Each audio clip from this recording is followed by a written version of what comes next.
merasa lelah secara fisik dan mental, kehilangan motivasi belajar, dan merasa tidak bersemangat melakukan apapun. Oke, jadi mental ini apa? Mental dapat diartikan sebagai suatu kondisi yang dialami seseorang terhadap bagaimana dia memandang suatu peristiwa, kejadian, lalu hal-hal yang dialami. Nah, sehingga mempengaruhi terhadap respon dari suatu kejadian, peristiwa, atau hal-hal yang dialami. Misalnya, contoh, mengalami suatu kesulitan, mengalami suatu tantangan. Nah, dalam kehidupan. Nah, bagaimana seseorang menanggapi hal tersebut terhadap mental yang dimiliki seseorang? Apakah nantinya dia menjadi tidak percaya diri, menjadi cemas, menjadi takut, menjadi bimbang, dan kehilangan atau menurunnya nilai motivasi dalam dirinya. Nah, ini semua tentu dipengaruhi oleh kondisi mental. Nah, oleh sebab itu, kondisi mental seseorang perlu dibangun secara kuat. Nah, bagaimana membangun kuat? Itu membangun dari nilai positif yang ada dalam dirinya. Nah, seperti apa? Seperti bagaimana melihat dari suatu kejadian, peristiwa, lalu dari setiap tantangan yang dihadapi. Nah, seseorang yang memiliki nilai mental yang sehat pasti melihat suatu kejadian, peristiwa, dan tantangan ini menjadi suatu upaya untuk sebagai quantum leap. Apa ini quantum leap? Boleh dikatakan sebagai upaya dalam loncatan untuk mencapai sebuah nilai keberhasilan yang diharapkan. Nah, seperti pernah saya sampaikan bahwa seperti tokoh-tokoh yang menginspiratif, seperti misalnya tokoh kewirausahaan, misalnya seperti yang pernah saya katakan, J.K. Rowling. Nah, J.K. Rowling juga sama, pernah mengalami tantangan, kesulitan, hambatan. Nah, seperti apa? Seperti dia pernah mengalami penolakan sebanyak 100 kali dalam hal novelnya. Ketika dia ingin menawarkan novelnya ke beberapa penerbit, itu selalu ditolak sampai 100 kali. Nah, tetapi karena mentalnya kuat, dia ketika menghadapi suatu peristiwa, kejadian, hal-hal yang tidak menyenangkan, ataupun kesulitan dan tantangan hidup, nah ini menjadi kekuatan dalam hal pembuktian nilai diri untuk mencapai sebuah keberhasilan yang diharapkan. Bahwa dia menganggap setiap kesulitan itu adalah quantum leap. Apa nih quantum leap? Yaitu batu loncatan untuk dilalui dalam mencapai sebuah keberhasilan. Nah, akhirnya dari novel yang dia buat, nah baru ke 100 ada yang mau menerbitkan. Nah, akhirnya dari kerja keras, kegigihan, dan ketekunan, dan pantang menyerahnya ini akhirnya membuahkan hasil novel Harry Potter menjadi bestseller. Nah, hal ini dibuktikan apa? Diterjemahkan menjadi kurang lebih ke 60 bahasa. Nah, ini contohnya. Nah, orang yang memiliki mental kuat sudah tentu memiliki ciri perilakunya. Apa tadi? Memiliki kekuatan dalam menghadapi setiap tantangan. Nah, menganggap bahwa tantangan dan kesulitan hidup itu sebagai quantum leap. Nah, lalu memiliki kekuatan energi yang besar untuk terus berupaya melangkah dalam mencapai keberhasilan. Lalu memiliki ketekunan yang tinggi. Nah, ketekunan yang tinggi ini tidak dibangun 1 hari 2 hari, tapi dibangun secara terus-menerus dan berkelanjutan. Nah, seperti yang pernah saya kasih contoh, misalnya Thomas Alva Edison. Nah, pernah saya katakan bahwa Thomas Alva Edison pernah dicap sama gurunya, dia anak siswa yang tidak berprestasi, yang bodoh, yang goblok, yang tolol setiap kali ujian, nilainya selalu 40, 30. Nah, bahkan akhirnya sampai gurunya menuliskan surat, dan surat itu ditembuskan ke kepala sekolah, yang nantinya kepala sekolah itu menuliskan sebuah suratnya dari saran gurunya. Lebih baik Alpha Edison ini dikeluarkan aja dari sekolah karena dia sama sekali tidak bisa mengikuti pelajaran di sekolah. Nah, akhirnya pada saat itu diterimalah surat itu oleh ibunya yang mengatakan bahwa sekolah itu keberatan untuk mendidik dari Thomas Alva Edison. Nah, akhirnya karena ibunya memiliki kekuatan mental yang kuat, nah ibunya mengatakan, "Nah, mulai sekarang kamu saya didik dan saya asuh oleh ibu sendiri langsung. Ibu sendirilah yang akan jadi guru kamu." "Kok begitu?" kata Thomas Alva Edison. Nah, ibunya bilang, "Iya, karena kamu sudah terlalu pintar dan cerdas, maka ibulah yang langsung mendidik kamu." Akhirnya dididiklah secara langsung oleh ibunya. Nah, dari itulah timbul ketekunan dari Thomas Alva Edison. Buktinya apa? Ketika dia punya keinginan yang besar untuk menemukan lampu pijar, sebanyak 999 kali dia mengalami proses kegagalan. Nah, sampai akhirnya teman-teman yang ada di sekitarnya sudah melecehkan, menghina, "Udah ngapain lagi diteruskan, udah gagal kok sampai ratusan kali, bodoh aja mas orang yang mau melakukan hal tersebut berulang-ulang kali." Nah, akhirnya apa? Akhirnya dari satu kali yang terakhir baru Thomas Alva Edison mengalami keberhasilan. Sampai sekarang hasil dari penelitiannya dinikmati oleh dunia. Berupa apa nih? Lampu pijar yang kita gunakan sampai saat ini. Nah, ini merupakan hasil dari penelitian yang dilakukan Thomas Alva Edison. Nah, dari tokoh ini membuktikan bahwa mental yang kuat ini perlu untuk dilakukan sebagai apa nih? Investasi jangka panjang untuk mencapai sebuah nilai keberhasilan yang akan dirasakan seseorang. Nah, jadi tidak ada jalan mulus. Nah, seperti peribahasa yang sekarang, yang menurut saya peribahasa yang ngaco. Apa peribahasa ngaco? Kecil dikenal, muda terkenal, tua kaya raya, mati masuk surga. Kagak ada kayak gitu. Nah, itu peribahasa yang ngaco. Ya namanya mau berhasil di dunia manapun, kenyataan realitasnya harus diupayakan. Nah, nggak ada jalan mulus, pasti ada rintangan, kesulitan, hambatan. Bahkan tokoh-tokoh yang terkenal pun sama mengalami. Nah, bahkan ketika perjuangan untuk mencapai tujuan kepentingan bersama pun pasti ada rintangan, halangan. Contoh, misalnya Universitas Bung Karno ini menggunakan nama pahlawan proklamator Bung Karno. Memang Bung Karno pada saat memerdekakan Indonesia itu semudah membalikan telapak tangan? Enggak. Berapa kali dia masuk penjara, berapa kali nyawanya hilang, berapa kali dia mengalami proses pembunuhan pada saat hari-hari kenegaraan. Nah, dia mobilnya ditembak, lalu dilemparkan bom, dan beberapa kali negara kita terjadi pemberontakan, DITI dan lain sebagainya. Nah, artinya apa? Tidak ada jalan mulus. Nah, padahal itu untuk kepentingan bersama, memerdekakan suatu bangsa. Tetapi pasti ada kesulitan, rintangan, tantangan. Tapi yang terpenting bagaimana cara memandang kesulitan tersebut. Nah, ini dia. Untuk apa? Untuk dikelola sebagai bentuk manajemen anger. Yaitu manajemen anger apa? Nah, yaitu bagaimana mengelola nilai-nilai negatif yang ada di dalam diri kita. Mengelola nilai negatif itu apa? Rasa marah, benci, iri, putus asa, kecewa, iri, dan lain sebagainya. Nah, kalau seseorang punya manajemen anger yang baik, maka orang tersebut bagaimana mengelola nilai emosinya secara tepat untuk menjadikan kekuatan energi dalam hal membangkitkan dirinya untuk mencapai sebuah nilai keberhasilan yang diharapkan. Nah, seperti orang yang memiliki manajemen anger yang baik apa? Yang baik itu seperti apa? Misalnya contoh, saya ambil Steve Jobs. Nah, Steve Jobs pasti sudah tahu, pendiri dari perusahaan Apple.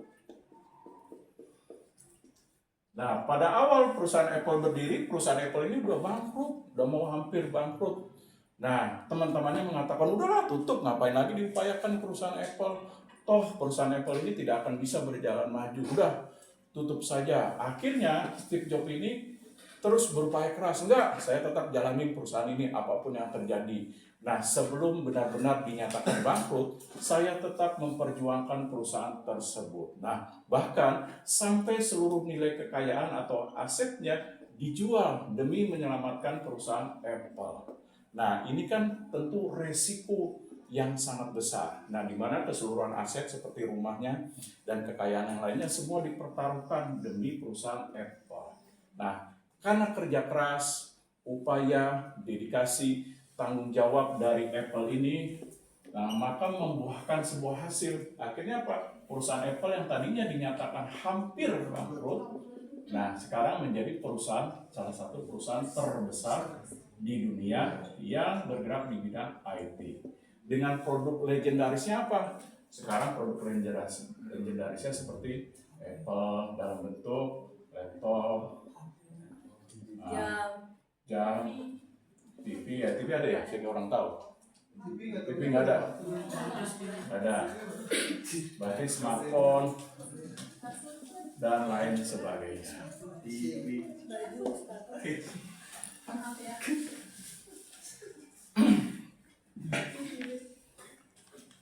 Nah, ini membuktikan orang yang memiliki kekuatan mental. Nah, terus apa lagi orang memiliki kekuatan mental? Sama seperti misalnya kalau kalian tahu aktor legendaris di seluruh dunia yang sudah meninggal tahun 70 tapi sekarang namanya masih dikenang, bahkan film-filmnya masih disukai, terutama orang-orang yang menyukai film-film action, misalnya seperti contoh Bruce Lee nih. Nah, ini sama. Masa kecilnya dia orang yang cacat, ayan, tahu penyakit ayan. Nah, epilepsi. Habis itu kakinya itu sebelah nggak sama, berbeda sekitar 5 cm atau 10 cm panjangan kaki kanannya. Nah, akhirnya pada saat itu sama ayahnya udahlah dimasukin sekolah kungfu. Nah, tapi sama gurunya udah pesimis tuh, kalau kalian pernah tahu, yaitu Yip Man. Nah, seorang guru yang ahli dalam kungfu apa tuh? Lupa saya. Bukan, bukan. Ini bukan. Apa ya? Wing Chun. Nah, ahli dalam Wing Chun. Nah, gurunya itu Yip Man pesimis. Nah, kamu yakin untuk bisa belajar Wing Chun? Fisik kamu aja tidak mendukung. Bagaimana mungkin? Nah, akhirnya Bruce Lee meyakinkan, walaupun setiap kali latihan dia ada rintangan, kesulitan, tantangannya apa? Pingsan. Ketika latihan selalu pingsan, latihan berat dikit, fisik digenjot, pingsan. Tapi Bruce Lee tidak pernah menyerah, putus asa, terus berlatih sampai dia bisa membuktikan diri menjadi aktor yang terkenal. Nah, akhirnya apa? Akhirnya dia juga mampu untuk menciptakan sebuah bentuk pengembangan modifikasi dari ilmu bela diri yang baru yang dinamakan Jeet Kune Do. Nah, ini contohnya orang yang memiliki mental yang kuat. Nah, mental yang kuat ditandai dari upaya yang terus bangkit dari proses dalam hal bagaimana menghadapi setiap kesulitan, tantangan, dan rintangan. Oke, lanjut. Rumusan masalah. Apa pengertian mental yang kuat? Silakan. Kemampuan seseorang untuk menghadapi dan mengatasi tantangan. Yang kedua, mengapa pentingnya bagi individu, khususnya mahasiswa, untuk memiliki mental yang kuat? Karena dapat membantu mereka mengatasi berbagai tantangan akademik dan kehidupan dengan lebih efektif. Yang ketiga, bagaimana cara membangun dan mempertahankan kekuatan mental dalam kehidupan sehari-hari? Melakukan rutinitas sehat seperti olahraga dan tidur yang cukup. Tujuan: menjelaskan pengertian dan pentingnya memiliki mental yang kuat, menguraikan faktor-faktor yang mempengaruhi kekuatan mental, memberikan langkah-langkah nyata untuk membangun dan memperkuat mental, terutama bagi mahasiswa. Selanjutnya ada pengertian mental yang kuat. Mental yang kuat bisa diartikan sebagai kemampuan seseorang dalam mengendalikan pikiran, perasaan, dan tindakan saat menghadapi tekanan. Oke, dikatakan kemampuan. Kemampuan ini apa? Boleh dikatakan sebagai keahlian atau keterampilan yang dibentuk dari wawasan atau pengetahuan yang dimiliki seseorang, bagaimana dia menggunakan hal tersebut sebagai cara, upaya, metode, pendekatan. Nah, yang dibangun dalam diri seseorang untuk mengembangkan nilai dalam dirinya berupa apa? Potensi, keahlian, kemampuan, nah, keterampilan, dan lain sebagainya. Nah, sehingga apa? Sehingga akan mempengaruhi dalam sikap, perilaku, perbuatan, bagaimana merespon suatu keadaan dan peristiwa dalam menyikapi setiap kesulitan dan masalah, dan lain sebagainya. Nah, dengan dibangun apa nih? Keteguhan hati. Dalam apa? Mencapai harapan, dalam mencapai keinginan, dalam mewujudkan masa depan, dalam merealisasikan suatu hasil, dan lain sebagainya. Nah, seperti apa contohnya? Seperti misalnya contoh di negara kita. Apa nih buktinya? Contohnya coba. Nah, kuliah jangan kuliah bengong mulu. Nah, coba contohnya apa? Orang yang memiliki mental yang kuat di negara kita. Misalnya boleh contoh pahlawan apa? Jenderal Sudirman, Pak. Apa tuh Jenderal Sudirman? Dia disuruh nyerah tapi tetap mau gerilya. Bukan disuruh nyerang tapi mau gerilya, bukan. Nah, Jenderal Sudirman apa? Walaupun dulu pada saat dia diperintahkan mendapatkan tugas mandat dari Bung Karno untuk menghadapi serangan dari agresi militer Belanda. Nah, pada saat itu Belanda ingin menjajah kembali Indonesia. Nah, ternyata perjanjian Linggarjati dan Renville itu dikhianati oleh Belanda. Belanda ternyata menyerang nilai perbatasan dari wilayah Indonesia yang diakui 3 pulau, Pulau Jawa, Sumatera, dan Madura. Nah, akhirnya pada saat itu diberikan kewenangan Jenderal Sudirman, walaupun pada saat itu Jenderal Sudirman dalam keadaan yang tidak baik, yaitu sakit TBC pada saat itu. Nah, itu dibuktikan apa? Kalau kalian lihat di buku-buku sejarah, itu lagi memimpin perang itu ditandu karena sakit paru-parunya sudah kronis. Nah, karena dia memiliki mental yang teguh, diberikan amanah oleh Bung Karno, tetap dijalankan. Padahal kalau mau ditolak bisa, karena pada saat itu kondisi fisik dari Sudirman tidak meyakinkan TBC kronis. Nah, inilah yang dibuktikan memiliki keteguhan terhadap mental. Nah, demi apa? Demi mencapai suatu harapan, keinginan, dan masa depan. Itu apa? Terlepasnya Indonesia dari belenggu penjajahan pada saat itu. Dan ingin mencapai apa? Mencapai Indonesia merdeka.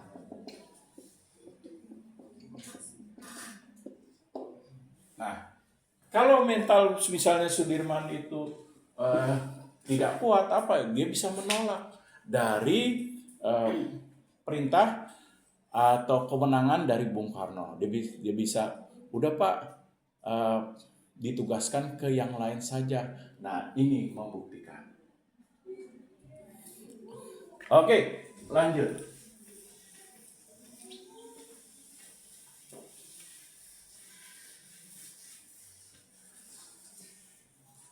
Selanjutnya, pentingnya membangun mental yang kuat.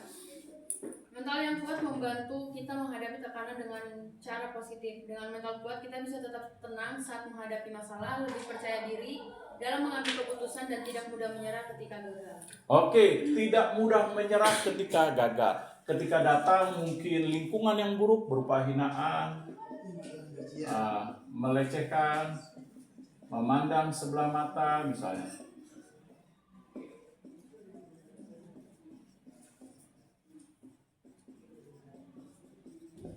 Nah, bagaimana menghadapi hal tersebut? Sama seperti kalau kalian pernah melihat kisah orang berkebutuhan khusus. Nah, Christian Lewin, dia seorang yang buta. Nah, pada saat itu banyak orang yang memandang sebelah mata. Udah, orang buta nggak mungkin bisa untuk menjadi seorang guru besar, profesor. Akhirnya dia dibuktikan dengan kerja kerasnya, dengan adanya dorongan motivasi dari gurunya. Nah, gurunya itu memiliki ketekunan untuk membimbing dengan baik. Akhirnya dibuktikan, akhirnya dia berhasil menjadi seorang profesor di bidang pendidikan khususnya untuk orang berkebutuhan khusus. Nah, akhirnya dia mampu menemukan satu hal, yaitu apa? Huruf Braille. Nah, huruf Braille itulah dari jasanya tuh, karena ketekunannya untuk menemukan sebuah konsep pendidikan untuk anak-anak berkebutuhan khusus seperti orang buta. Dengan ketekunannya, kerajinannya, dia mampu menciptakan kurikulum serta menemukan alat alfabet, alat baca untuk orang-orang yang berkebutuhan khusus seperti orang buta atau tunanetra. Nah, inilah yang membuktikan mental yang kuat. Memiliki apa? Kepercayaan diri terhadap kesulitan, rintangan yang melemahkan, atau ada orang yang memandang sebelah mata. Dari tujuan yang ingin dicapai, harapan, dan keinginan. Nah, ini dia. Sehingga apa? Sehingga berbagai tekanan, kegagalan ini mampu disikapi dengan cara yang positif. Sebagai apa? Sebagai kekuatan motivasi untuk apa? Membangkitkan nilai diri.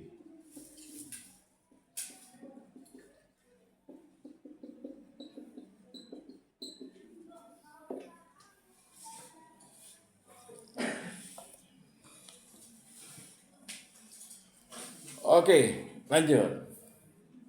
Faktor-faktor yang mempengaruhi mental, pola asuh dan lingkungan keluarga, pengalaman hidup, dasar pembentukan kepribadian jatuh dan membangun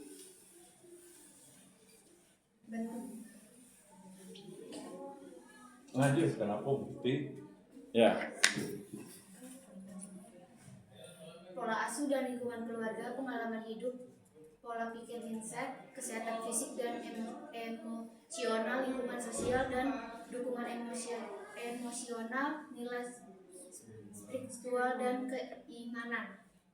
Dasar pembentukan kepribadian jatuh dan membentuk ketangguhan, growth mindset, membangun daya juang, tubuh sehat, mendukung mental kuat, teman dan keluarga positif, memperkuat mental, menumbuhkan ketenangan batin dan optimis. Oke, sekarang saya coba kasih contoh. Apa kalian tahu Nick Vujicic? Nick tulisannya Vujicic. Nah, tahu? Salah satu motivator terkenal di dunia yang dinobatkan. Nah, mendapatkan penghargaan. Nah, ada yang tahu? Nah, kalau tidak nanti kalian cari di YouTube. Nah, itu ada Nick Vujicic. Nah, Nick Vujicic itu seorang yang berkebutuhan khusus. Tangan dan kakinya itu nggak sempurna, cuma segini setengah. Dia cuma segini. Kemana-mana dia dibantu dengan asistennya atau pakai sepatu. Kursi roda yang pakai remote. Nah, tapi karena dia memiliki kekuatan mental yang dibangun dari pola asuh dan keluarga, menjadikan Nick Vujicic itu menjadi motivator terkenal. Apa buktinya? Walaupun tidak memiliki tangan dan kaki sempurna, tetapi dia berkuliah di Australia, diambil Fakultas Bisnis dan Ekonomi, S1, S2-nya lulus dengan cum laude di Universitas Australia yang terbaik. Kalau di Indonesia diibaratkan Universitas UI lah. Nah, dia mendapatkan IPK 3,8. Nah, walaupun orang yang berkebutuhan khusus. Nah, artinya apa? Artinya ketika seseorang dididik dengan pola asuh dan lingkungan yang benar, misalnya seorang ibu yang selalu memberikan inspirasi, motivasi, yang mendorong semangat, dan mampu mendidik anaknya dengan baik dengan adanya keseimbangan antara disiplin dengan kasih sayang. Nah, serta peran dari seorang ayah, di mana ayah menjadi role model. Tahu jadi role model? Nah, menjadi contoh yang terbaik dalam lingkup keluarganya. Nah, ini akan menjadi pola asuh dan lingkungan keluarga yang mempengaruhi dasar pembentukan mental. Seperti salah satu contohnya Nick Vujicic memiliki mental yang pantang menyerah. Nah, tidak kenal putus asa. Bahkan sebagai motivator, dia masih bercanda lagi, dikatakan di sini peserta ada yang mau seperti saya, kaki dan tangannya. Nah, masih dia sempat bercanda, dan bahkan dia mengatakan seperti itu biasa saja, dia tidak merasa itu sebagai sebuah hinaan. Nah, lalu apalagi? Dia memiliki pengalaman-pengalaman hidup, bahkan diceritakan, saya sempat hampir 3 kali untuk melakukan bunuh diri. Nah, ingin beberapa kali mengakhiri hidupnya karena saya kecewa. Kenapa saya dilahirkan dengan kondisi cacat terhadap fisik, di mana kaki dan tangan saya tidak sempurna. Kaki dan tangan saya setengah sehingga saya menyulitkan untuk bergerak dan melakukan berbagai aktivitas. Nah, namun dia katakan dari pengalaman hidup, dia ingin bunuh diri sebanyak 3 kali. Akhirnya dia pada saat itu tidak terjadi. Nah, dia merenung terhadap hidupnya, dia katakan, walaupun saya cacat, tapi saya masih bisa memberikan harapan dengan motivasi kepada orang-orang yang mengikuti seminar ini untuk tidak menyerah dalam keadaan apapun. Seperti saya, nah, walaupun kaki dan tangan saya terbatas, saya punya prinsip 1000 kali gagal, 1000 kali itu juga kita harus bangkit. Nah, ini yang ditanamkan oleh Nick Vujicic. Nah, lalu apalagi? Memiliki pola pikir. Seperti apa pola pikir tadi? Bahwa kesulitan, rintangan, tantangan sebanyak 1000 kali dalam kegagalan, 1000 kali itu pula kita harus bangkit. Untuk apa? Mencapai sebuah hasil yang kita harapkan. Nah, selanjutnya bagaimana nih kesehatan fisik dan emosi? Nah, tentu namanya orang gagal, pasti kekuatan emosionalnya kebanyakan energi yang negatif. Nah, seperti apa? Kecewa, putus asa, mudah menyerah. Nah, berpikir negatif, betul. Dasar saya aja yang bodoh, tolol, goblok, gak bisa apa-apa. Nah, ini dia. Tapi emosi-emosi negatif ini harus bisa kita kelola, kita atasi dengan baik. Dengan cara apa? Merubah menjadi energi positif. Nah, seperti menginspirasi, memotivasi, membangkitkan nilai spiritual, dan lain sebagainya. Nah, seperti yang tadi saya ambil, motivator terkenal seperti Nick Vujicic, dia pernah mengatakan, nah, tidak ada orang di dunia ini dilahirkan dalam kondisi yang hina. Nah, semua itu sudah diatur oleh Yang Maha Kuasa. Yang penting adalah bagaimana cara Anda menjalani dan memiliki konsep mental yang benar terhadap makna dalam hidup ini. Nah, ini yang ditanamkan dalam seminar Nick Vujicic terhadap nilai emosional. Nah, apapun dikatakan, apapun kepercayaan Anda, apapun spiritual Anda, apapun agama Anda, tetap setiap orang yang dilahirkan di muka bumi ini pasti memiliki nilai-nilai tujuan yang mulia. Nah, untuk mencapai sebuah harapan impian. Nah, ini dia yang ditanamkan Nick Vujicic.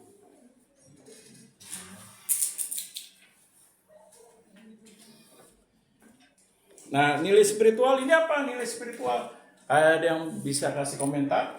Nilai spiritual dan nilai keimanan. Ya, itu apa? Memiliki upaya dalam membangun mental yang sehat dengan pendekatan-pendekatan secara kerohanian. Nah, yang berdasarkan apa? Nilai pedoman kepercayaan. Ya, atau keyakinan.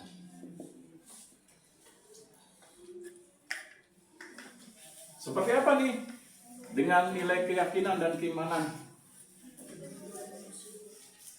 Seperti apa? Seperti kita harus punya prinsip yang benar bahwa apa nih, Tuhan tidak pernah memberikan kesulitan terhadap umat manusia di seluruh dunia. kesulitan itu yang terjadi untuk apa? Agar manusia bisa mengalami peningkatan level terhadap proses keimanan seseorang. Contoh, kalian berdoa, minta nih, ya Tuhan, berikanlah saya kesabaran. Nah, cara kesabarannya apa yang diberikan Tuhan? Pasti ketemu orang-orang yang nyebelin. Ada yang utang gak bayar ya misalnya. Nah, ada yang teman maunya untung sendiri, dalam arti kira ada susahnya telepon gua, halo kabar gimana bro? Ujung-ujungnya ada duit nganggur gak? Pinjem duit. Nah, pasti namanya Tuhan Yang Maha Esa memberikan rintangan, kesulitan supaya apa? Supaya kita naik level. Misalnya tadi contoh yang sederhana, berdoa minta kesabaran.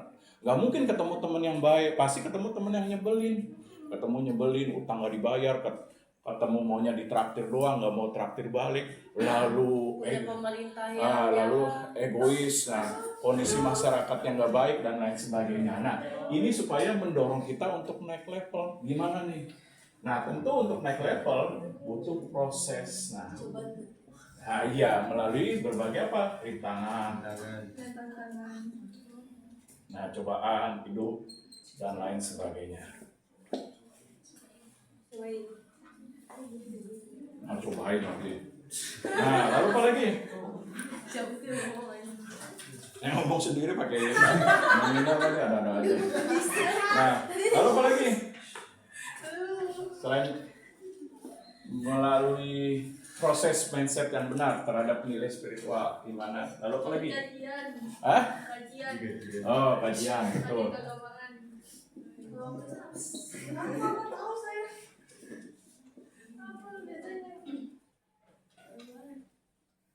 Nah, melalui ceramah, bisa seminar, Ropa Karya Tabib lagi ya.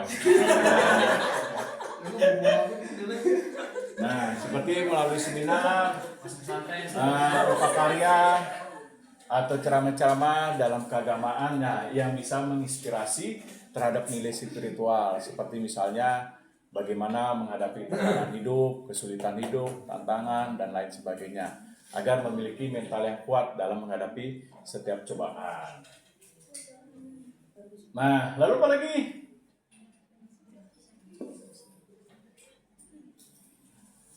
Apa lagi?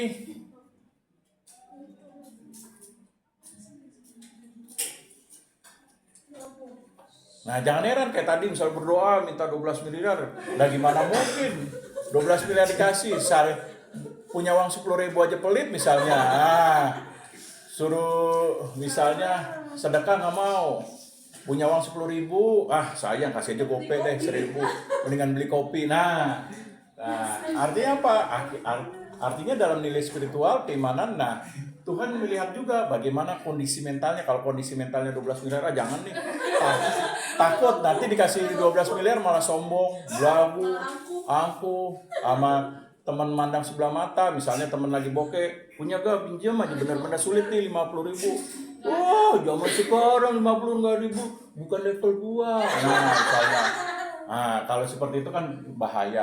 Nah, oleh sebab itu perlu nih tuh dalam spiritual. Nah, ketika doa kita tidak terjawab, nah kita harus introspeksi diri, apa mental kita yang belum siap, dan lain sebagainya.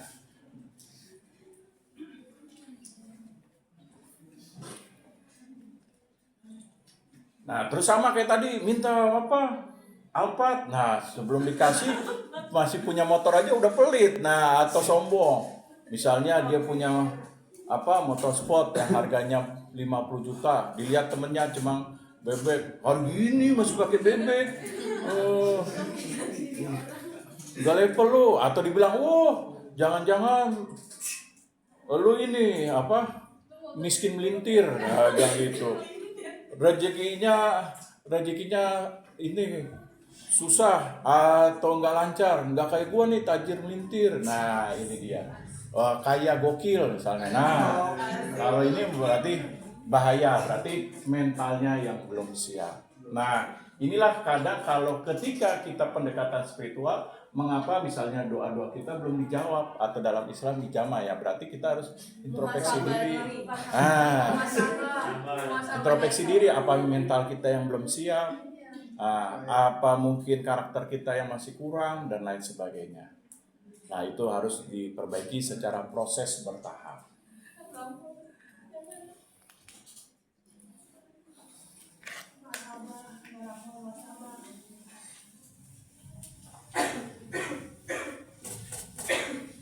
Oke, lanjut. Cara membangun mental yang kuat. Maaf, Ya. izin dulu. Oh ya, silakan. 1. Mengenal dan menerima diri sendiri. 2. Berpikir positif dan mengelola pikiran. 3. Mengendalikan emosi dan stres. 4. Menetapkan tujuan dan fokus pada proses. 5. Membangun dukungan sosial positif. 6. Meningkatkan spiritualitas dan rasa syukur. 7. Belajar dari pengalaman dan kegagalan. Oke, artinya apa? Ini upaya cara pendekatan untuk membangun mental yang kuat. Pertama, mengenal diri sendiri. Artinya apa? Kenali siapa diri kita, who am I? Nah, siapa diri kita terhadap kemampuan, keahlian, potensi, karakter yang baik kita yang miliki apa kekurangan-kekurangan yang kita miliki. Nah, sehingga kita tahu bagaimana peta gambar diri kita supaya kita bisa berproses secara bertahap untuk menuju ke arah perbaikan. Nah, yang kedua Pak, berpikir positif dalam menghadapi kesulitan. Jangan berpikir udahlah, saya menyerah, saya putus asa, emang takdirnya on aja, misalnya emang takdirnya saya bodoh aja. Nah, itu harus dijauhkan dari konsep diri yang melemahkan terhadap pengembangan diri seperti aktualisasi diri, nilai kepercayaan diri, dan bagaimana keyakinan terhadap diri yang kita miliki. Nah, pikiran-pikiran negatif ini akan melemahkan gambar diri kita sebagai peta gambar diri dalam konsep diri terhadap aktualisasi, percayaan diri, dan keyakinan. Untuk apa? Meraih hal yang kita harapkan dan mencapai sebuah tujuan yang baik. Nah, lalu apa lagi? Mampu mengendalikan emosi dan stres. Seperti stres itu apa? Rasa kecewa, nah, putus asa, minder,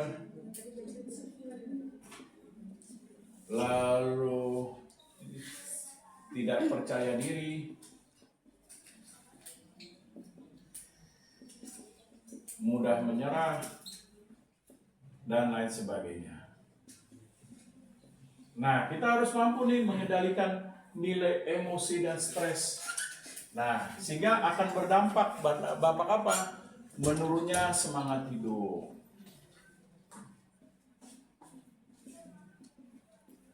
Bisa kalau tidak mampu dikelola, bisa menurunnya produktivitas dalam hidup.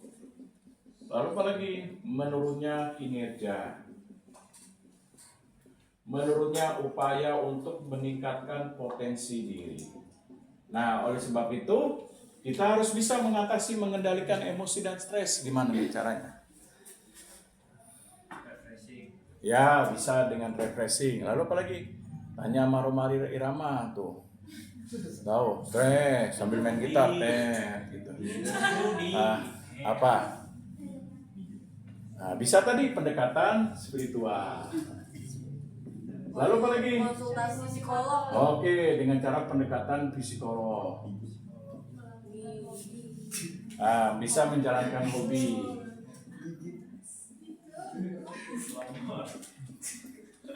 Nah, lalu apa lagi?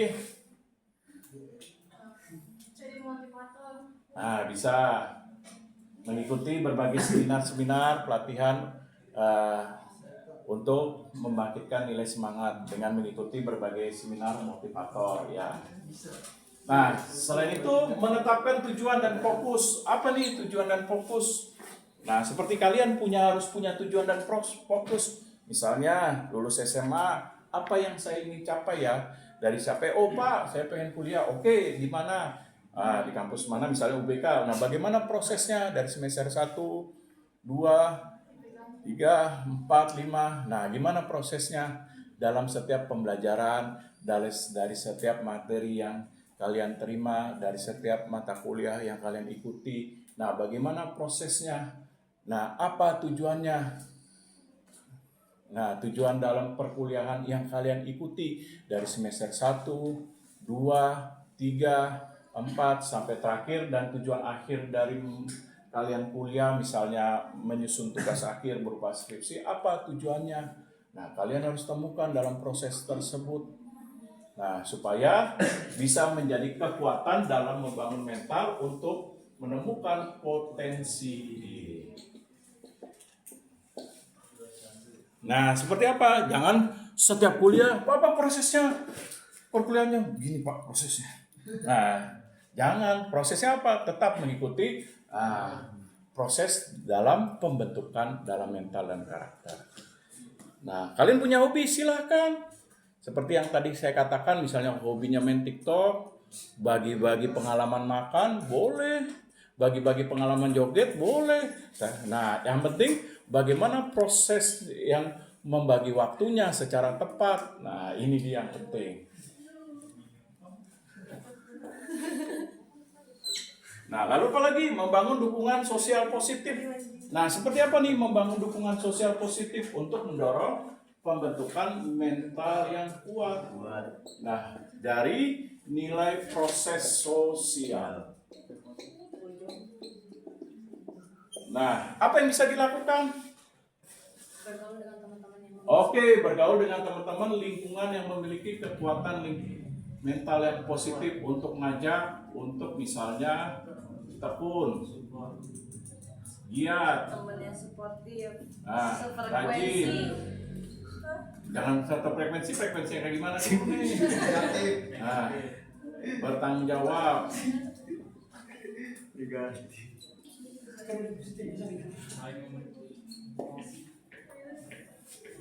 Jangan teman yang memiliki nilai dukungan sosial yang negatif, misalnya ketemu. 12 nih.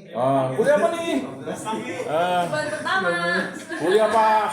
Pak Alex, mata kuliah apa? Ekonomi manajerial. Udah nggak masuk aja. Oh gila lu nggak masuk, udah jauh-jauh.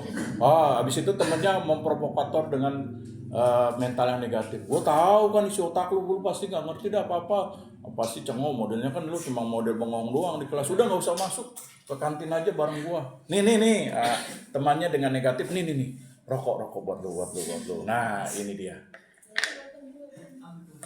Akhirnya yang tadinya masuk kelas nggak jadi masuk. Nah ini dia pengaruh dari lingkungan sosial yang negatif. Nah oleh sebab itu kalau kita berada di lingkungan sosial negatif, apa yang perlu kita lakukan? Udah nggak apa-apa lah, sama-sama satu frekuensi. Lu kuliah ntar bareng-bareng gue ya 7 semester atau 14 semester, oke sih ya. Nah kalau seperti itu apa? Nah lingkungan yang negatif. Nah supaya bisa keluar dari lingkungan negatif, gimana nih? Cut off jauhkan. Ya harus bisa menjauhkan, cut off. Nah jangan jadikan sebagai sahabat. Nah kalau sahabat bahaya. Kenapa? Karena nilai yang dimiliki bisa tertanam dalam diri. Ya.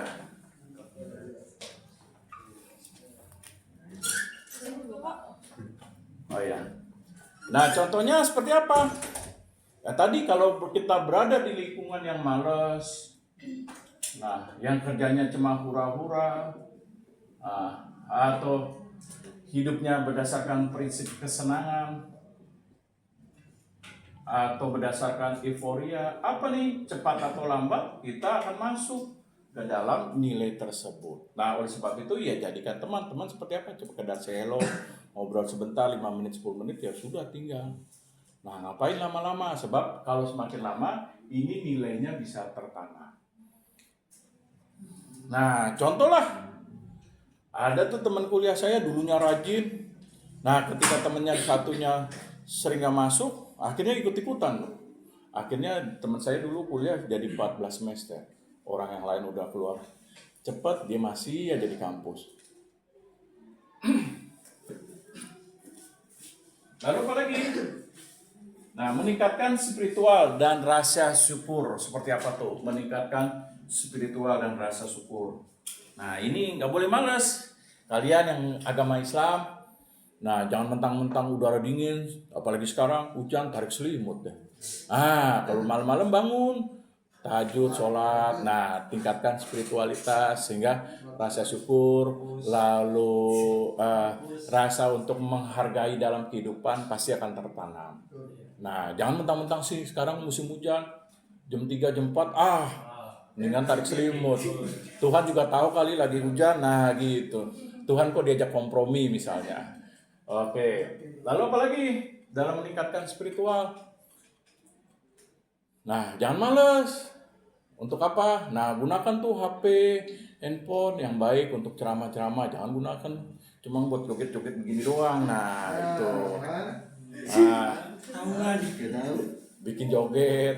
Nah, kalau nggak cuma jalan-jalan, foto-foto, boleh. Tapi juga ada nilai-nilai yang baik. Seperti gunakan kuota kalian untuk misalnya dengarkan isi kajian ceramah, lalu kajian dari misalnya Kristen khotbah, seminar, misalnya bedah Al-Quran, bedah Alkitab dan lain sebagainya.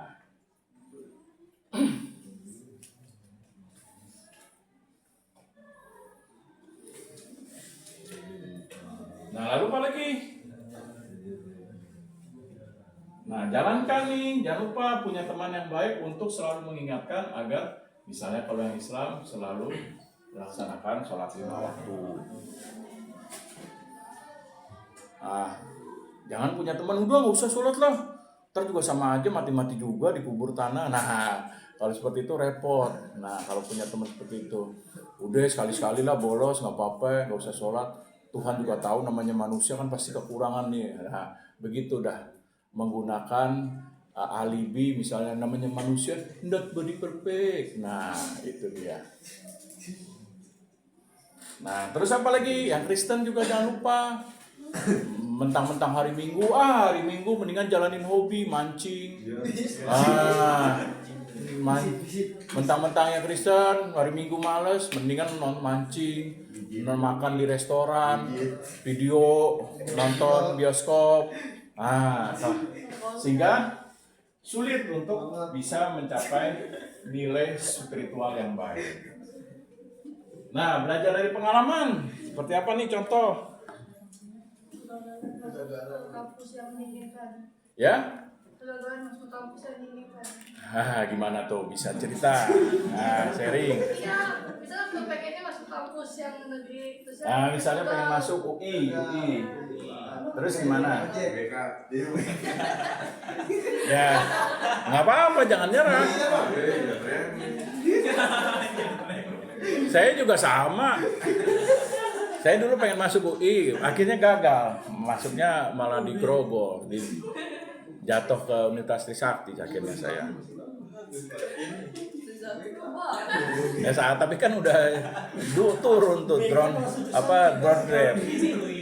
Turun dari downgrade. Daripada UPI ke UBK. Nah, berarti apa nih belajar dari pengalaman? Contohnya misalnya, akhirnya nggak jadilah misalnya masuk UI, akhirnya misalnya masuk UBK, misalnya contoh. Nah, apa nih? Ya udahlah, UBK gagal dah sekalian bodo amat. Nah, atau gimana nih? Nah, jangan menyerah.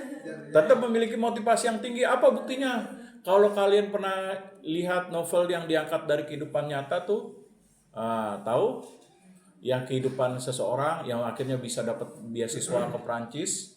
Nah, dia berada di sekolah pedalaman di Bitung. Nah, yang novelnya sekarang legendaris yang dinamakan Laskar Pelangi 1, 2, 3, 4. Nah, itu diangkat dari kisah nyata, di mana dia tidak memiliki dulu akses pendidikan yang baik. Cuma berada di sekolah Muhammadiyah, itu pun Muhammadiyah yang tempatnya terpencil di Teluk Bitung. Nah, akhirnya dari itu dia mengangkat kisah hidupnya. Nah, dari hal yang tidak mendapatkan akses pendidikan, nah akhirnya dia mendapatkan beasiswa ke Prancis dengan universitas terbaik di Prancis yaitu Sorbonne. Nah, ini membuktikan bahwa pengalaman dan kegagalan ini bisa digunakan upaya untuk membangkitkan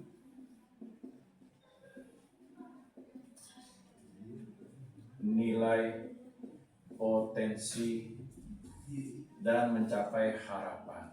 Seperti contoh pengarang buku Laskar Pelangi. Nah, siapa namanya? Andre Hiranata ya. Nah, itu dari kisah nyata kalau kalian pernah baca. Nah, dia mengalami keterbatasan pendidikan, sekolahnya aja pada saat itu masih pakai kapur tulis. Kapurnya tulis pun guru-gurunya suruh utang dulu di warung. Nah, bahkan banyak anak-anak yang di sana tidak mampu untuk bayaran sekolah. Nah, karena memiliki keterbatasan dalam akses fasilitas, tapi penulis novel Andri Hiranata dibuktikan dia nggak menyerah, dia tetap belajar dengan tekun, dengan rajin. Nah, akhirnya dia bisa membuktikan bahwa walaupun dia sekolah di tempat terpencil, terbatas dalam akses pendidikan dan fasilitas, tetap masih bisa berprestasi. Nah, dengan cara apa? Dia akhirnya mendapatkan beasiswa di Universitas Prancis Osborne. S1, S2-nya itu, ini dapat beasiswa full dari Prancis. Nah, ini dia. Nah, kalau kalian pernah baca gak novelnya yang diambil dari kisah hidupnya Laskar Pelangi 1, 2, 3, 4.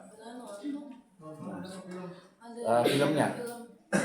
Terus kalau nggak salah juga dari filmnya ini juga terinspirasi menjadi sebuah lagu yang diciptakan oleh Niji. Nah, ini contohnya. Nah, ini diangkat dari belajar dari pengalaman dan kegagalan. Nah, contoh dari kegagalan apa? Seperti KFC itu. Nah, dia pengen sekolah hukum gagal, masuk sekolah ekonomi juga gagal, akhirnya dia masuk sekolah agama, sekolah teologi gagal, akhirnya dia masuk sekolah militer. Nah, militer pun pensiun, hanya pangkatnya sampai mencapai letnan. Nah, akhirnya setelah pensiun dia bingung mau ngapain. Akhirnya istrinya menyarankan, udah kamu hobinya apa? Masak. Akhirnya dicoba untuk memasak ayam goreng. Ditawarkan tuh satu investor masuk ke hotel-hotel, masuk ke restoran, ditolak sebanyak 60 kali. Nah, dari 60 kalinya itu ke 59, baru yang ke satu kali ada investor yang mau untuk menanamkan investasi, bekerja sama mendirikan KFC. Nah, inilah belajar dari pengalaman bahwa kegagalan-kegagalan saat ini, itu kalau kita sikapi dengan baik, dengan upaya kerja keras yang terus dibangun, bisa mengalami perubahan terhadap nilai kegagalan tersebut. Nah, contoh yang lain kayak tahu salah satu UMKM UMKM yang berhasil terkenal di Indonesia yaitu Burger Edam. Tahu nggak? Burger Edam. Hah? Maksud sih. Burger Edam, burger burger dari bangsa sendiri, bukan KFC, bukan McDonald, bukan AW. Nah, Burger Edam ini pendirinya orang Bali. Dia mengalami juga kegagalan dalam mendirikan usaha, yaitu 8 kali usaha menjadi wirausaha sampai dia tetap ngotot yang ke-7. Baru ke-8 dia berhasil mengembangkan bisnis UMKM berupa Edam, Burger Edam dengan sistem franchise. Nah, ini dia.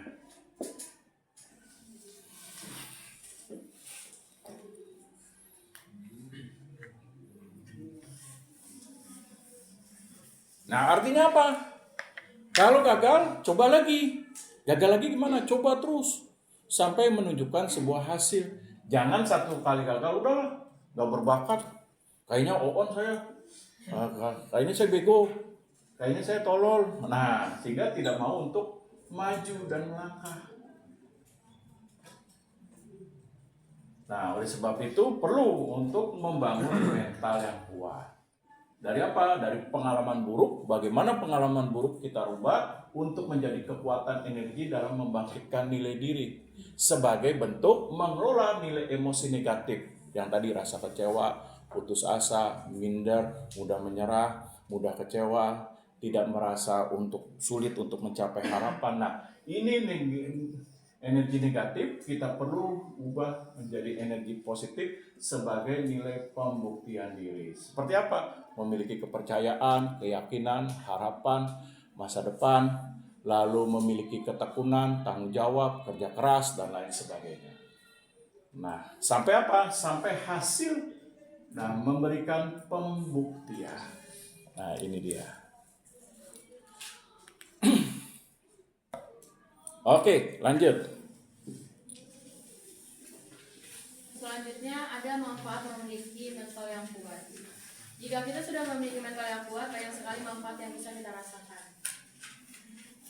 Mental yang kuat membuat kita lebih produktif dan bahagia karena kita tidak mulai mudah goyah oleh masalah kecil.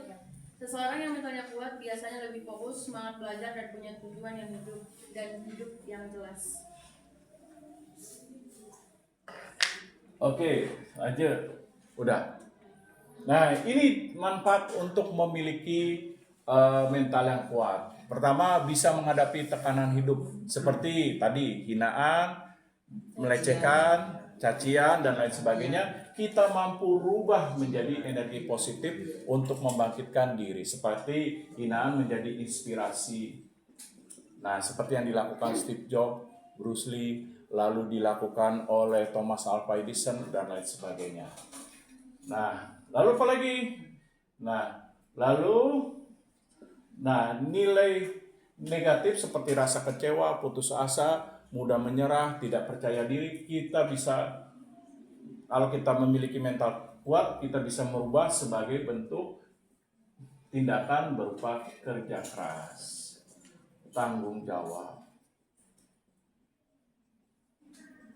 ketekunan. Untuk apa?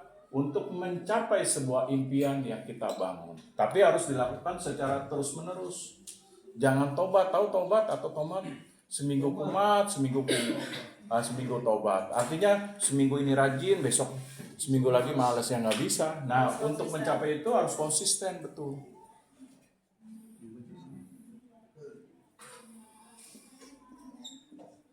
Nah, selanjutnya apa? Lebih percaya diri. Artinya apa? Punya keyakinan yang kuat. Nah, ya saya mampu, ya saya yakin, ya saya pasti bisa. Walaupun belum tentu di depannya. Nah, tetapi dia sudah punya modal dulu untuk membangun kekuatan itu. Seperti kerja keras, tanggung jawab, ketekunan, kerajinan. Nah, ini diupayakan terus-menerus. Nah, dengan berpikir positif terhadap impian. Nah, contohnya apa? Walt Disney itu pendirinya. Nah, pada saat dia mendirikan, dia bukan dari keluarga orang kaya, dia hanya punya modal untuk membangun taman hiburan, hanya bermodal 2 mesin kuda-kudaan yang pakai koin tuh. Nah, hanya bermodal itu, dia membangun impiannya menjadi Walt Disney yang punya taman hiburan secara internasional dan punya studio animasi. Nah, itu dibangun dari impiannya, walaupun teman-temannya menertawakan, keluarga lu kan bukan keluarga orang kaya, gimana caranya untuk membangun taman hiburan Walt Disney, bangun studio animasinya, lu mah mimpi terlalu tinggi, ntar jatuhnya sakit lagi. Nah, ini dia. Nah, tapi dari percaya dirinya inilah Walt Disney bisa membangun dengan apa? Ketekunan, kerja keras, upaya, komitmennya, dan impiannya akhirnya membuktikan Walt Disney menjadi sekarang perusahaan besar, salah satu perusahaan animasi dan taman hiburan yang ada di beberapa negara kayak di Singapura, Hong Kong, Jepang, dan Amerika. Nah, lalu manfaatnya apa? Mudah bangkit setelah gagal dan beradaptasi. Nah, seperti apa nih mudah bangkit? Ada yang mau ngasih komentar? Mudah bangkit setelah kegagalan dan beradaptasi. Nah, kenapa? Prabowo. Lebih itu 2 kali. 3 kali. Lebih. 7 kali dia nyalonin. 7 kali baru sekarang tercapai periode sekarang nih. Nah, seperti Prabowo. Terus apa lagi? Sama Presiden Amerika pertama tuh. Presiden Amerika tuh yang kedua. Maaf, bukan pertama, kedua. George Washington. Nah, juga sama tuh berapa kali kampanye selalu gagal.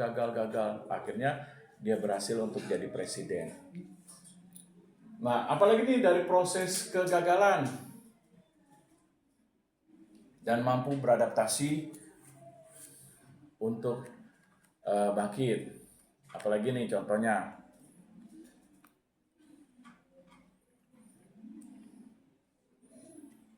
Nah, ada yang mau ngasih contoh? Coba, delima apa nih contohnya dari kegagalan sehingga mudah bangkit dan bisa beradaptasi. Nah, coba.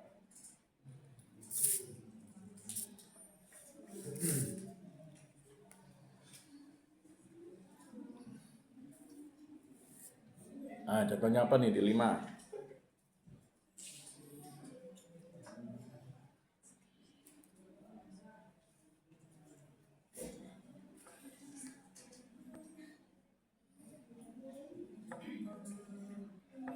Jualan. Nah, jualan kenapa?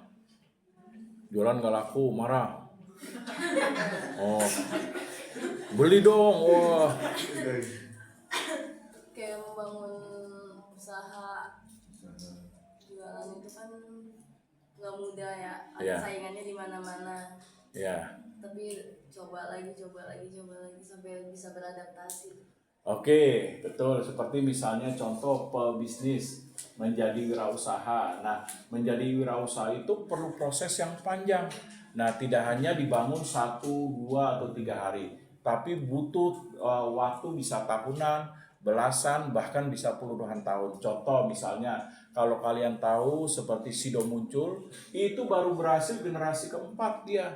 Punya pabrik yang modern sekarang ini dikelola dengan bentuk jamu modern. Nah, ini baru 4 generasi menunjukkan keberhasilan terhadap usaha bisnis yang dibangun seperti misalnya Sido Muncul.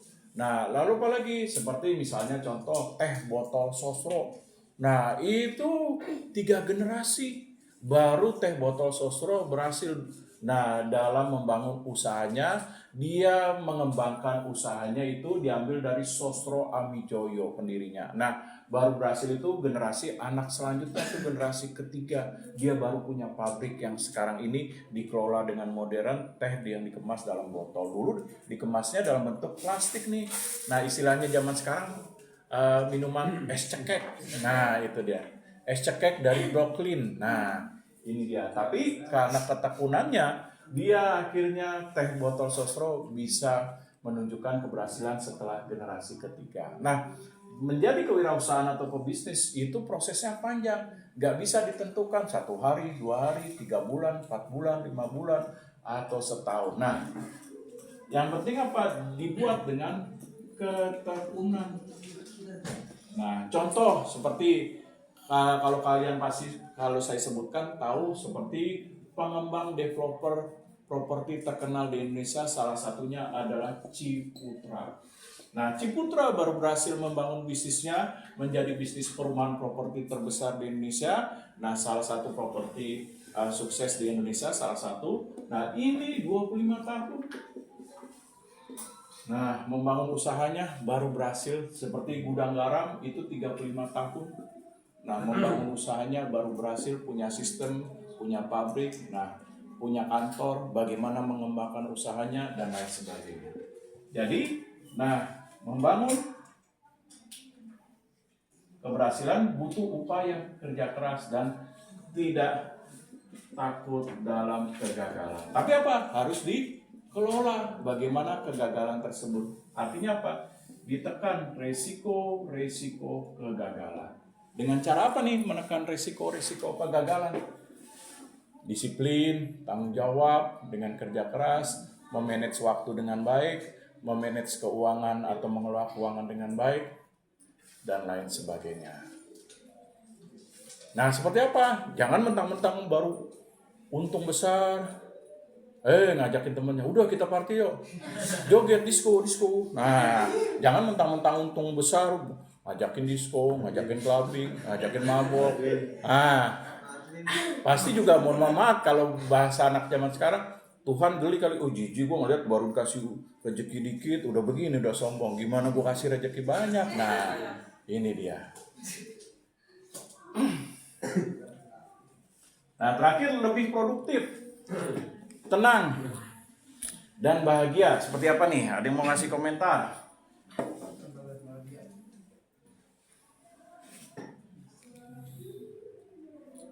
Seperti apa nih? Lebih produktif? Coba Ilham. Komentarnya gimana? Lebih produktif, tenang, dan bahagia. Ya? Bebas. Kayak gimana bebas? Bebas Pak, ikutin apa kata diri sendiri aja Pak. Iya, ikutin kayak kata diri seperti gimana contohnya tuh. Misalnya ikutin kata diri sendiri, gue lagi gak enak nih, mau mabok, udah ikutin kata diri, mau mabok. Yang positif. Misalnya teman nasihat, apa urusan lu? Duit gua, lu yang ngatur. Nah, ini kan kata-kata sendiri, duit gua, lu yang ngatur. Nah, berarti gimana nih? Harus jelas. Kalau kata-kata diri sendiri seperti apa? Itu tentang positif lah Pak. Hah? Yang positif. Ya positif. Iya. Nah, orang yang memiliki mental sehat itu apa? Pertama, produktif. Ditandai apa? Kerja keras, rajin, giat, tekun, selalu berupaya untuk mencapai hasil. Nah, dan juga tidak terpengaruh oleh kondisi lingkungan. Seperti kalau dia menghadapi gagal, udah stop aja. Dia tidak mudah untuk termakan terhadap perkataan tersebut. Tapi dia membuktikan untuk mencapai sebuah hasil. Nah, ini produktif. Kalau tenang. Nah, coba nih. Menurut Agung, coba tenang, Gung. Oh, tenang, iya. Ngomong yang jelas dong, pakai bahasa planet, mana ngerti saya. Nah, tenang, gimana tenang?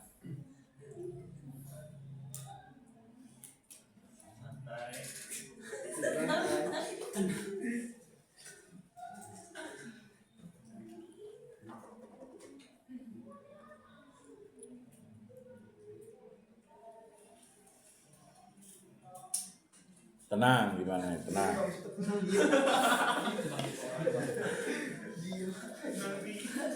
Ya, dibahasakan biar ngerti.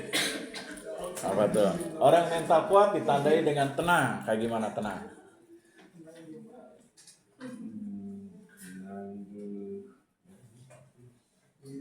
Ya itu tenang ya, tenang Pak.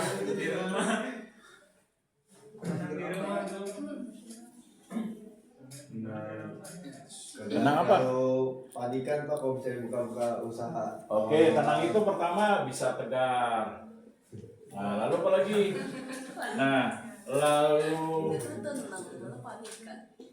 kuat. Lalu apa lagi tenang? Mampu berpikir secara rasional. Nah, memiliki kesabaran, betul.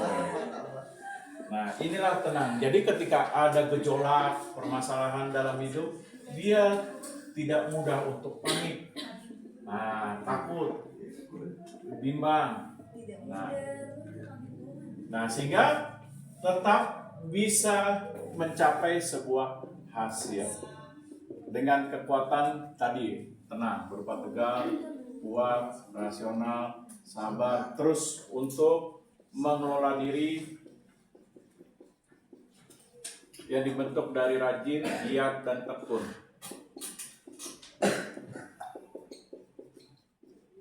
Nah, dalam mencapai hasil yang diharapkan. Nah, selanjutnya habis tenang, bahagia. Nah, coba. Siapa ya? Bagas. Nah, Adi Putra, bahagia. Kayak gimana nih? Menikmati hasil kerja keras Pak. Nah, caranya mabok baik. Yang jelas dong. Caranya gimana? Mabok baik.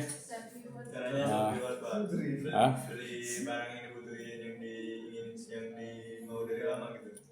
Oke. Handphone. Apa? Dibanting? Enggak Pak, beli misalnya Pak. Oh. Menikmati hasil kerja keras, nabung beli. Oh, beli 2 dapat 1. Nah, orang mental kuat ditandai bahagia.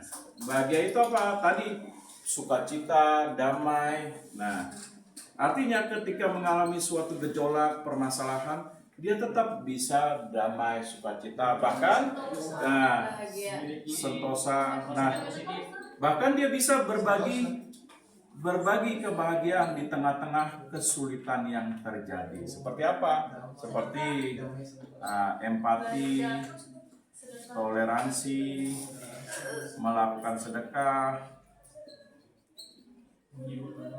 nah, dan lain sebagainya. Lalu apa lagi? Orang yang berbahagia apa? Dia bisa berbagi cerita positif kepada orang lain. Nah, seperti apa? Seperti tadi bercerita di tengah-tengah kegagalan, dia bisa bangkit bagaimana upaya menginspirasi, memotivasi, dan lain sebagainya. Oke, lanjut. Kesimpulan, mental yang kuat adalah Tadi dulu kesimpulan kita bagikan aja ke yang rame-rame paling belakang coba.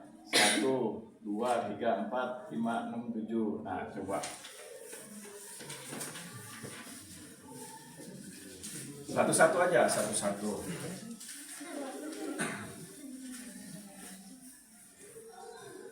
Nah, yang gampang aja tadi, mental yang kuat merupakan sebuah kondisi yang dimiliki seseorang yang tidak mudah menyerah terhadap keadaan situasi yang dialami.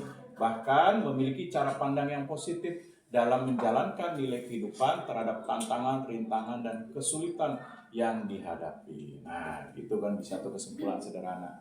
Apalagi? Nah, coba.